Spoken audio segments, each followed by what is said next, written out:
efendim görüyorsunuz Doğu Türkistan Uygur Türkleri buraya kadar gelmişler. Burada gördüğünüz gibi kendi kitaplarını, kendi tarihçeyi hayatlarını, kendi kültürlerini, hatta kendi dillerini burada yaşatmak ve yaşamak için kitaplar basmışlar, kitaplar yayınlamışlar ve hatta kendi mizah adamlarını, kendi hayatlarındaki asrın kendileri için Nasreddin hocası dedikleri Hisam Kurban'ın dahi kendi kültürlerindeki Hisam Kurban'ın kitaplarını, fıkralarını böyle yayınlamışlar. Tabi bunlar Türkçe yayınladıkları kitaplar.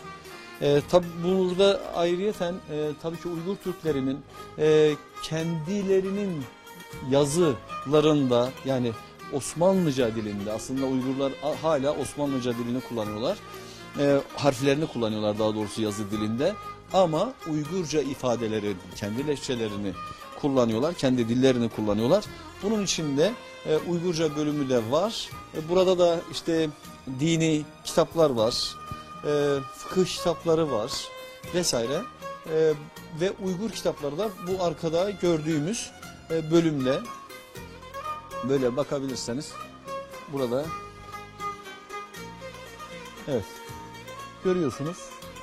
Uygurlar kendi hayatlarını inşallah devam ettirmek istiyorlar ve biz de onların bu yaşama gayretlerini sizlerle beraber Uygur TV ve İstiklal TV aracılığıyla paylaşmaya gayret ediyoruz.